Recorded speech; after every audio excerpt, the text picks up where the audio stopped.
Kaugnay pa rin sa pag-aresto kay dating Pangulong Rodrigo Duterte, makapanamin natin live dito sa studio si Atty. Cristina Conti, ang ICC Assistant to Counsel. Magandang umaga po uli, Atty. Magandang umaga. Ito yung maraming tanong, ano na po yung susunod na mangyayari? Sa oras po ito, bumabiyahin na po si dating Pangulong Rodrigo Duterte papuntang The Hague, Netherlands. Pagdating po doon, saan siya dadalhin? Siya ba'y ikukulong, under custody lang, o may pasilidad ba ang ICC para sa ganyang mga ikangay na arestong individual? Sa binanggit mong senaryo, sa pagitan nun, under custody. Ang may hawak sa kanya ay pulis. Opo. Sa intindi ko ngayon, Pulis Pilipinas ang may escort sa kanya, kasama ng Interpol daw. Okay.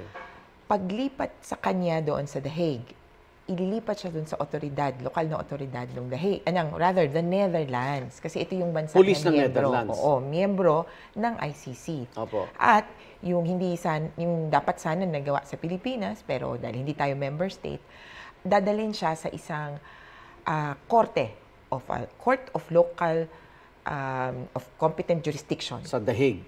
Sa The Netherlands. The Kung saan man Netherlands. dyan. Opo, Kasi ihaharap ka at doon ko kumpirmahin una, tama ba yung nahuli namin? Ikaw ba to, yun? si Rodrigo Duterte? Ganon. Pangalawa, may masakit ba sa'yo? May nangyari bang masama?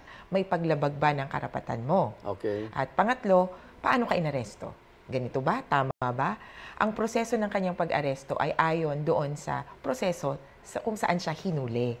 Kaya sabi ko nga, wow, buti pa siya nakatikim nung tamang proseso kung paano hulihin. Okay. Kasi sa Pilipinas, hello, excuse me, hi, ako si police. Oo.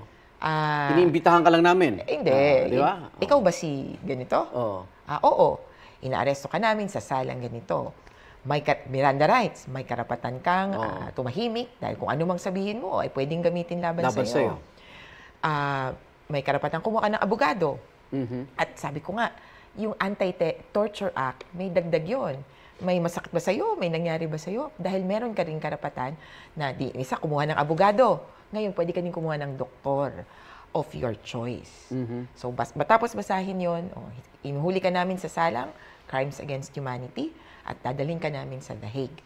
Kaya yung sinasabi nila na walang ipinakitang papel, sa Pilipinas, hindi kasi talaga required na required.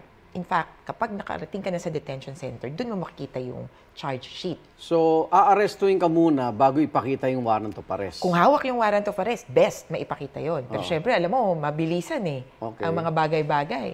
Pwedeng ipakita sa'yo, soft copy. Pwedeng ipakita, hard copy na Xerox lang. Yung warrant of arrest or charges, balik tayo sa The Hague or sa Netherlands, nandun na siya. I-turn over siya dun sa, kukumpirmahin yan doon sa korte. At sa korte na yon, pag naayos na, may certification, okay na to. I-endorso yan sa the ICC, sa International Criminal Court mismo. At yung physical custody, ililipat sa detention facility. Meron ng ICC detention facility. Meron doon. Share sila ng UN, tsaka isa pang tribunal. At dito sa detention facility, pagdating niya, papel ka agad ang ibibigay dyan. Sir, number 1, ito po ang charges laban sa inyo. Pwede niyong paghandaan. Opo. Number 2, ito yung patakaran ng ating facility. Kailan pwedeng lumabas, kailan pwedeng tumawag, kailan pwedeng dumalaw yung mga kasamahan mo. Ano ang medical resources na pwede mong i-access. At pangatlo, listahan ng mga abogado. Sabi namin, may pwede kang kumuha abogado. Sa ICC, kailangan rehistrado sa korte kung haharap. Pero pwede naman siyang kumuha ng abogado para sa abiso. Pero kung haharap ng ICC, ang malaga kailangan dun, may abogado na accredited. At nakakampi niya dyan si Harry Roque. Okay. Pero sa ICC, at least sigurado tayo na ligtas yung kalusugan niya, no? Dahil sabi mo nga, kompleto. Pero yung araw mismo ng paglilitis, yung crime against humanity, yung kasong kinakaharap ni Pangulong Duterte, pakipaliwanag po, itong kasong crimes against humanity, ano yung naging mga basehan po nito? Ito pa dun sa mga biktima ng EJK o yung dalawang nagpunta roon, di ba? Yung nauna, tsaka itong Senator Trillanes. Sumunod nga kami, August 2018, kauna-unang pagkakataon ng biktima talaga yung humarap. Okay. At nagsubmit din kami sa ICC, Sa ICC. ng complaint and communication. Dun sa communication namin, sabi namin, crimes against humanity to. Hindi na lang to simpleng murder, homicide, widespread and systematic attacks on a civilian population. At klaro na pasok doon yung acts of murder. So, hindi na ngayon titingnan yung murder na isa lang, paano ka pinatay? Kailan ka pinatay? Sinong pumatay? Ang titingnan na nila, sino ba tong mga pinatay? Saan-saan? Widespread ba? Nationwide ba? Pare-pareho ba ng modus operandi? Ang aming teorya, yes. At mauugat mo yan dun sa sino ang nag-utos. So, hindi na lang simpleng sinong kumalabit ng gatilyo. Kaya sinong mastermind. Sa crimes against humanity, ang haharap dito ay pinaka-responsable. Okay. Kagabi po, umapila ang pamilya Duterte na dalhin sa ospital ang dating Pangulo dahil nga may sakit siya. Tumaas nga yung blood sugar, 328, no? Yung mga ganitong apila, hindi po talaga dapat bang pagbigyan daw? Depende yan sa sirkumstansya. Kasi madaling sabihin yan, naku, high blood ako. Pero makakalakad ka ba? Tsaka may doktor ang gobyerno dun. Kumbaga, are you fit to walk, to stand trial, ganun. Hanggang hindi ka baldadong-baldado, kumbaga delaying lang yan. Okay.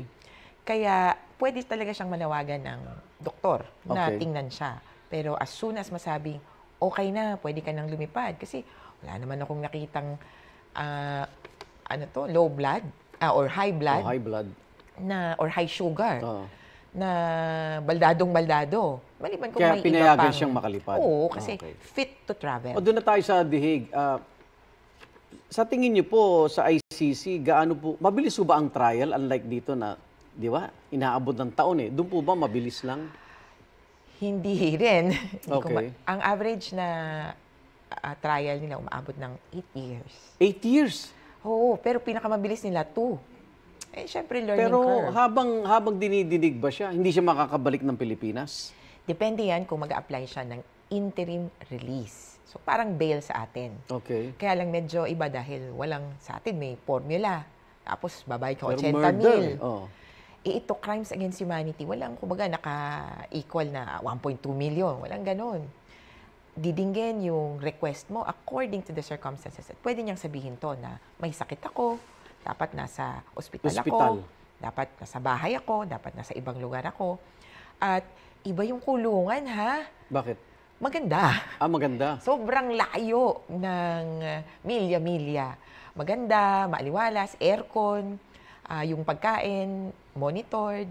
Okay ba yung pagkain natin? Dapat healthy. Kung meron kang dietary restrictions, kikilalanin yan. Diabetes siya May lahat diabetes yan, siya ang court na ito, sabi niya, ako ang international standards of due process. Kaya across its member states, ano ang mga patakaran nyo, kinukuha niya yung best of the best. At yun yung isinasa patupad. Ang lawyer niya, yung kasama niya, o pwede magbigay ang ICC ng lawyer? Pwede siyang kumuha ng kahit na sinong lawyer kasi counsel of choice. Pero kung haharap siya sa korte, yun na yung parang arraignment. May tinatawag na initial confirmation, may initial hearing tapos confirmation of charges, equivalent to arraignment. Na pagpunta niya doon, dapat represented siya ng abogado na accredited or registered sa ICC. Ganun ba? Kaya kung si Sal Panelo, baka hindi. Kung si Secretary Medialdea, baka hindi. Harry Roque. Harry Roque ba isa, no? Is accredited. There are only 5 counsels accredited for the court. Pero, sorry, na Pilipino. Na Pilipino. Kasi lagi niya sasabi niyo, gusto ko Pilipino kasama ko. Pero pwede siyang mamili sa 1,000 na iba pang So, pwede pala sa dihig payagan yung hospital arrest kung magre-request? Pwede rin.